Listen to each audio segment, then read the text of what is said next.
In this video, we'll discover a guide to an organized mind. So, now that you understand all the benefits of an organized mind, you've got some ideas of the areas of your life that can be improved by taking back this control. You need to know how to get to that point. We've already looked at the practical steps that you can take at home, at work, and in your personal life to get rid of the chaos and clutter. This can make life simpler and happier. But how can you take practical steps to organize your mind?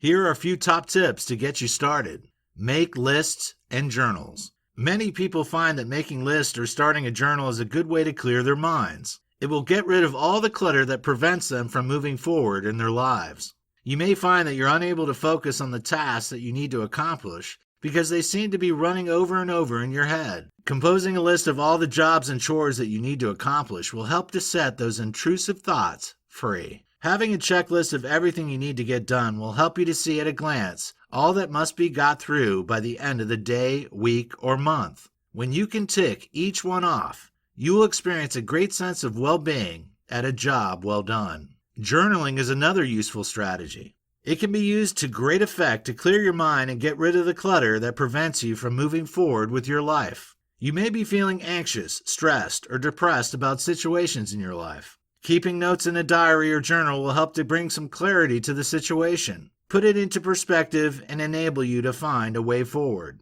It will also help you to release the tension that builds up when you're unable to express yourself and unleash the feelings that are causing you misery. Journaling also helps you to spot patterns in your life. It helps you to identify precisely what makes you feel miserable, stressed, angry, or anxious. You can take action to avoid those triggers or address them in a healthy way the next time those situations arise. Learn to let go.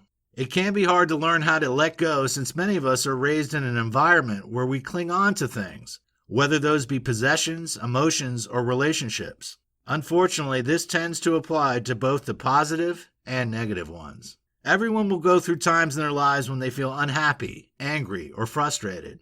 This is completely normal and is something that cannot be avoided. Nor should it be. The key to overcoming those feelings, though, lies in how you deal with them. Do you dwell on them and ruminate over them repeatedly? Or do you find a way to release them from your mind and let them go? Mental clutter and chaos can ensue if you don't let go of the negative emotions and feelings that you're clinging on to for dear life. The longer you spend focusing on them, the less time and energy you have available for the positive emotions that you need to get the most out of life. While all this makes sense, it can be harder than you imagined to let go of those negativities. So here are a few expert tips to help you. Face the pain. If you're feeling anxious or stressed, your knee-jerk reaction will be to protect yourself and hide from the emotional upheaval. However, you need to go through the negativity to begin the process of recovery. If you delay the process, you'll never be able to completely overcome what you're feeling. Don't lie to yourself. Identify every part of the negative emotions you're experiencing. Don't try to convince yourself that things aren't as bad as they could be. Instead, acknowledge it, recognize it, and then accept it. Remember, nothing will last forever. Negative emotions are stronger than positive ones, but you must bear in mind that no matter how bad it feels, they won't last forever. Self-reflect. Don't get trapped in a negative downward spiral. Reflect on what's happened and work out how you can avoid descending into a pit where more bad things will inevitably happen. Don't fear the future.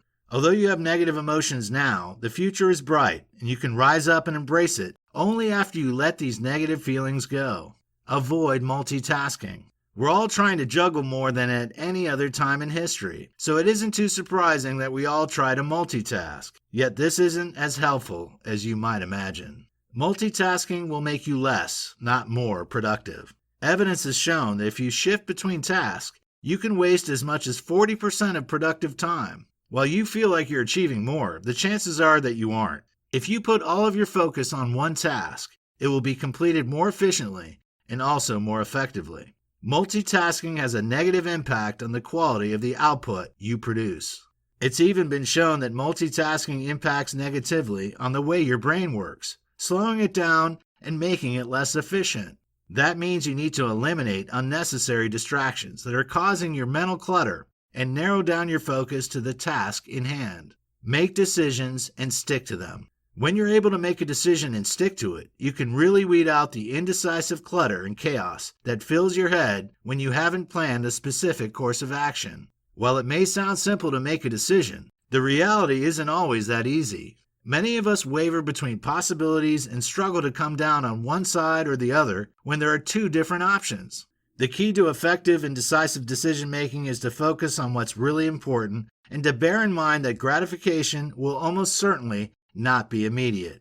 You must be self-disciplined once you've committed to a course of action and not be tempted to fall at the first hurdle. If you don't stick with the decision you've made, you'll never be able to achieve a clear mind and take back control of your life. Be kind to yourself. If you're to truly organize your mind and find inner peace, you'll need to learn to start being kind to yourself. While most of us agree that kindness brings better quality to your life, many of us still fail to show ourselves the self-care that makes us happier and more positive. But what does being kind to yourself actually mean? How does it look in practice? Essentially, you'll have to learn how to nurture yourself. After all, you can't rely on kindness being shown to you by strangers, but you can always show it to yourself.